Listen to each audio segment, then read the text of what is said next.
এখন আমাদের সঙ্গে রয়েছেন বাংলাদেশ থেকে জগদীশ স্যার। আমরা ওনার মুখ থেকে ওনার ধ্যানের যাত্রার অনুভূতি শুনবো। নমস্কার। আমি নমস্কার জগদীশ। স্যার, নমস্কার, বলুন। হুম, হুম। আমি জগদীশ বাংলাদেশের পার্বত্য অঞ্চল থেকে বলছি। আহ শুরুতে আমি প্রিয় গুরু ব্রহ্মশ্রী পত্রীজি সকল দিব্য আত্মাদের প্রণাম জানাচ্ছি। আর আজকে যারা এই অনুষ্ঠানে রয়েছেন সবার প্রতি আমার শুভেচ্ছা এবং প্রণাম। আমি গত 5ই মার্চ ধ্যানে জয়েন করি। তাও একটা ভিডিও দেখার মাধ্যমে আমি সন্দীপ স্যারের সাথে যোগাযোগ করি। তারপরে স্যার আমাকে জয়েন করানোর পর বিভিন্ন রকম ভিডিও দেন। এরপরে আমি জয়েন করি। এরপর থেকে আমি ধ্যান করতে থাকি। এই ধ্যানে আসার আগেও আমি ধ্যান করতাম, তবে সেটা নিয়মিত ছিল না। এই পিএসএসএম প্ল্যাটফর্মে আমার সবচেয়ে যে লাভটা হয়েছে সেটা হচ্ছে আমার ধ্যানটা নিয়মিত হয়েছে, যা আগে আমি নিয়মিত করতাম না। তো আসার পরে আমি নিয়মিত ধ্যান করছি। আর এর মধ্যে যে যে অনুভূতি গুলো হয়েছে, এটা পিএসএসএম ত্রিপুরার যে ইউটিউব চ্যানেলটি রয়েছে সেখানে আমি শেয়ার করেছি। আপনারা একটু চাইলে ওখান থেকে দেখে নিতে পারেন। তো সর্বশেষ যে অবস্থা ছিল সেটা হচ্ছে, আমার এই ধ্যানে আসার আগে আমার আসলে একটা ভিতরের একটা জ্বর ছিল। আমার সবচেয়ে যে বিষয়টা হয়েছে সেটা হচ্ছে ভিতরে একটা জ্বর ছিল। প্রায় 1 মাস ধ্যানে জয়েন করার পর থেকে আমার সেই জ্বরটা আসলে সেরে গিয়েছে। তারপর আরেকটা বিষয় আমি খেয়াল করেছি, সেটা হচ্ছে আমার যে কাজের যে একটা স্পিড, অভ্যন্তরীণ যে একটা স্পিড, যে কাজটা আগে 4 দিন লেগে যেত সেটা এখন আমি হয়তো 1 দিন বা 1.5 দিনের মধ্যে করে ফেলতে পারি। এরকম আমার কাজের একটা গতি বেড়ে গিয়েছে।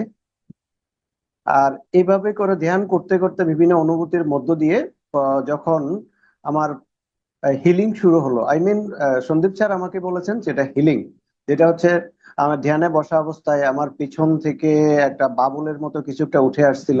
এরপর থেকে একটু চোখ বন্ধ করলেই ধ্যানে গভীরে যাওয়ার সাথে সাথে আমার শরীরটা ধুলতে শুরু করে, মাথা clockwise anticlockwise ধুলতে শুরু করে।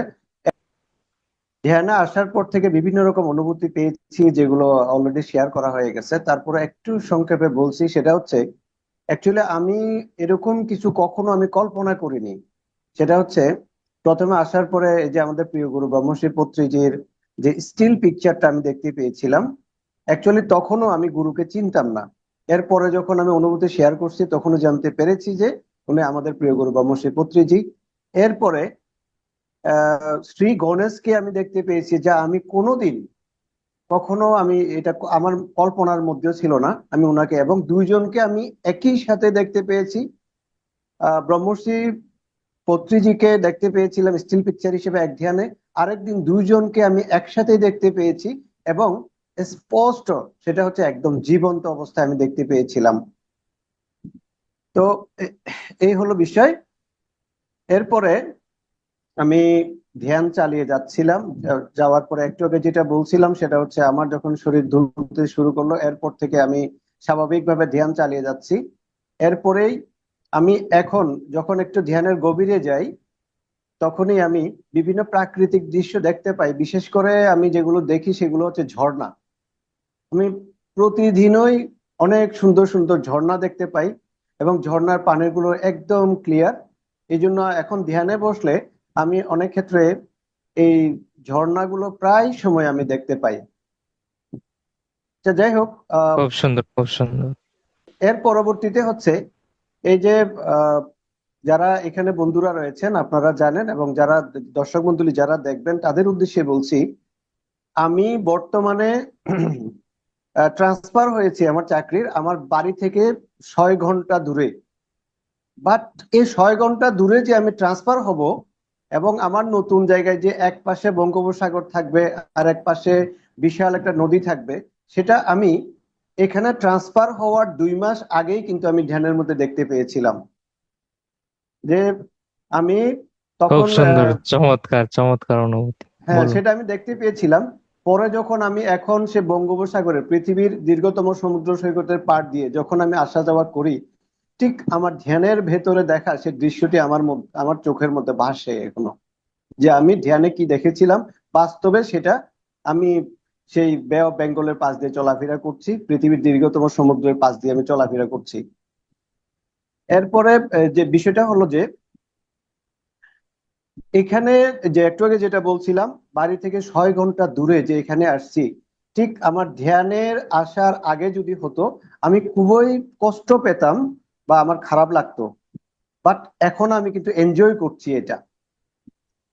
সেটা ইয়েস, হচ্ছে যে মানে আপনার আপনার হুম, মধ্যে যে সকল হুম, পরিস্থিতিকে সমভাবে নেওয়ার একটা স্থিতপ্রজ্ঞ অবস্থা সৃষ্টি হয়েছে, মানে বলা যায় হুম, আত্মজ্ঞানের একটা অভিজ্ঞতা আপনার হুম, মধ্যে সৃষ্টি হচ্ছে, আত্মজ্ঞান বৃদ্ধি হুম। পাচ্ছে। জি, জি স্যার। তো আমি এটা এনজয় করছি কিভাবে, সন্দীপ স্যার মাঝে মাঝে বলে থাকেন যে দিনের অন্তত পক্ষে আধা ঘন্টা বা 1 ঘন্টা মৌন থাকতে। বাট আমার তো মনে হয় দিনে আমার কয়েক ঘন্টা, 3-4 ঘন্টা আমার মৌন থাকা লাগে। এবং আমি মৌন থাকতেই খুবই এনজয় করছি মৌন থাকাটা। কারণ এখানে আগের মতো যদি হতাম, ধ্যানে আসার আগের অবস্থা হলে এখানে আসার সাথে সাথে অনেক বন্ধু বান্ধব জুটিয়ে যেত, তাদের সাথে আড্ডা দিতাম। বাট এখন আমার সেটা চলে গিয়েছে। আর এখন আমি অনেক ক্ষেত্রে নিজেকে কন্ট্রোল করতে পারি। হ্যাঁ, এক মানে একজনে একান্তে একান্ত থাকতে একান্তের আনন্দটা উপভোগ করতে শুরু করেছেন, যেটা জি, সাধকদের ধ্যানীদের লক্ষণ। জি, আমার ধ্যানে আসার প্রায় 2 মাস পর থেকে 2 মাস পর থেকে সন্দীপ স্যারই অনেকটুকু, উনি আমাকে অনলাইনে ক্লাস নিতে বাধ্য করেছেন, যেটা সত্য কথা। আমি স্বাভাবিকভাবে আসতে, স্যার একদিন বললেন যে যে আপনি এখনই শুরু করেন। তাই আমি ওই অবস্থায় বসে গেলাম। এরপর থেকে আমি ধ্যানের ক্লাস নিচ্ছি। এবং ধ্যানের ক্লাস নেওয়ার পরেই আমি বুঝতে পারতেছি আসলে ধ্যানের ক্লাসের লাভটা কি হয়েছে। তাতে আমি বুঝতে পেরেছি আমার মধ্যে প্রচুর পরিমাণে ঊর্জা বেড়ে গিয়েছে। এবং আমার মধ্যে যে নিজস্ব ফিলিংস, এই বিষয়গুলো আমি বুঝতে পারছিলাম।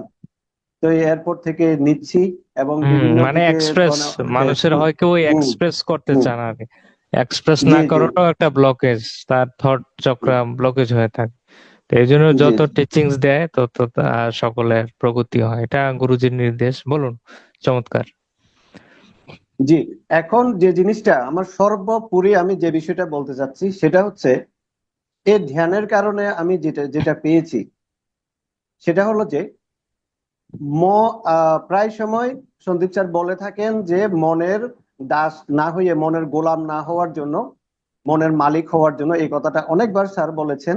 বাট এই বিষয়টা আমার মনে হয় আমি বর্তমানে অনেকটুকু আমি মনকে কন্ট্রোল করতে পারি। আগে যেরকম ভাবে এক একজন আহ, স্বাভাবিকভাবে যখন একটু ব্যতিক্রম কথাবার্তা বলে তখন অনেক রিয়েক্ট করতাম, অনেক ক্ষেত্রে অনেক কিছুই।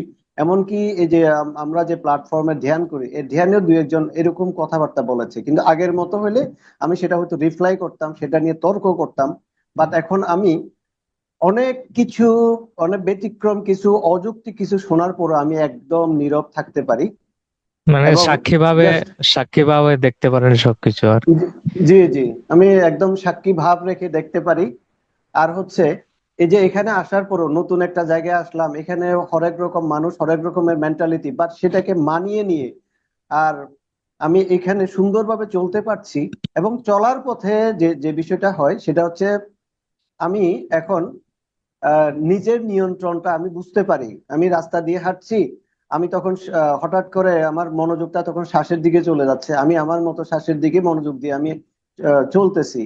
এরপরে অফিসে যখন কাজ করছি, এমন সময় দেখা যায় কোনো কারণে অফিসে একটু ব্যতিক্রমী কথাবার্তা হলেও আমি নিজেকে কন্ট্রোল করতে পারছি। আবার যে মনটা মানে যে আপনার মধ্যে হুম, অ্যাওয়ারনেসটা হুম, ডেভেলপড হয়েছে, সজাগ জি স্যার, থাকতে পারেন, সব রিয়েক্ট করেন। জি, জি, আমি এখন সজাগ থাকতে পারতেছি। আরো হলো কি, মাঝে মাঝে এই যে মনটা, আমাদের যে চঞ্চল মনটা হঠাৎ করে চলে যায়, তখন আমি আহ বিভিন্ন রকম বই পড়ে বা এখানে ধ্যান করতে করতে একসময় আমার এখন এরকম একটি বিষয় হয়েছে যে হঠাৎ করে যখন আমি কিছু একটা চিন্তা করছি, অনেকক্ষণ ধরে চিন্তা করেছি, তখন যখন আমি বুঝতে পারছি যে আমি চিন্তা করছি, তখন আমি কি আমি নিজে থার্ড পার্সন হয়ে যাই। থার্ড পার্সন হয়ে আমি আবার মনকে দেখতে শুরু করি, যে দেখি মন কি করে। Wonderful, wonderful, wonderful. আর যেটা হচ্ছে আহ, সন্দীপ স্যার যে একটা বই দিয়েছেন সেটা হচ্ছে অহিংসা, ভেজিটেরিয়ানিজম এন্ড স্পিরিচুয়ালিটি, যে বইটা রয়েছে পত্রিজি স্যারের সম্পাদনায়, যে বইটি, ওইটা অনুবাদের যখন কথাবার্তা হচ্ছিল, অন্তত আমি নিজের থেকেই বলছিলাম স্যার আমাকে দেন। পরে এই শাকাহারী যে বইটা যখন আমি ট্রান্সলেট করতে গেছি, ওখানে তো বুঝতেই পারছেন ট্রান্সলেট করতে গেলে একটা সেন্টেন্সকে বহুবার পড়া লাগে। এভাবে করতে করতে এর মধ্যে আমি যা পেয়েছি, আসলে এটা ট্রান্সলেট না, সেটা রীতিমতো বইটা প্রযোজ্য হয়ে গেছে আমার জন্য। আশা করি বইটা যে পাবলিশের জন্য উদ্যোগ নেওয়া হয়েছে, তার জন্য আমি প্রতিদিনে এনার্জি শেয়ার করি। যদি বইটা পাবলিশড হয়, আমি মনে করি এই প্ল্যাটফর্মে যারা রয়েছেন অনেকেই শাকাহারী হয়ে যাবেন। যে একটা সারণী রয়েছে, সারণীতে দেখা যায় যে যে মাংসগুলো, ওখানে যে ফুড ভ্যালু রয়েছে, সবজিতে যে পরিমাণ ফুড ভ্যালু রয়েছে, ঠিক মাংসের মধ্যে তার অর্ধেকের চেয়ে কম ফুড ভ্যালু রয়েছে। সুতরাং আমাদের আসলে ওই মাংস খাওয়ার মধ্যে আসলে কোনো লাভ নাই, নয় স্পিরিচুয়ালিটি নয় শারীরিক, কোনোটাই আসলে আমাদের কোনো কাজে আসে না মাংস খাওয়ার, মাছ মাংস এসব কিছু খাওয়ার মধ্য দিয়ে। তাই আমি নিজেও এরপর থেকে আমারও ট্রান্সফর্ম হয়েছে। আমি আপ্রাণ চেষ্টা করি যে সবসময় অন্তত পক্ষে শাকসবজি খাওয়ার জন্য। তো বন্ধুরা, সর্বশেষ আমি যেটা বলছি, আজকের এই বিশ্ব ধ্যান দিবসে যারা এই ভিডিওটি দেখছেন তাদের উদ্দেশ্যে বলবো যে আপনারা যারা ধ্যান করছেন এবং যারা ভবিষ্যতে ধ্যানে আসবেন বা এই ভিডিওটা দেখছেন, একটা বিষয় হলো, আপনি যাকে খুঁজছেন, যা খুঁজছেন, সেটা কখনো বাইরে নয়, সেটা আপনার ভিতরে। আর আপনি যদি আপনাকে না চিনেন, তাহলে আপনি বাইরে যাকে খুঁজছেন বা আপনি যা খুঁজছেন তাকে চিনবেন কিভাবে? আর আপনাকে চেনার জন্য আপনার ধ্যানে আসতে হবে, ধ্যান করতে হবে। নাহলে আপনি নিজেকে চিনতে পারবেন না। আপনি নিজেকে না চিনলে পৃথিবীর কোনো কিছুকে আপনি চিনতে পারবেন না। নমস্কার। খুব সুন্দর, খুব সুন্দর, ওয়ান্ডারফুল মেসেজ স্যার, চমৎকার কথা, নিজেকে জানতে হবে। Thank you sir.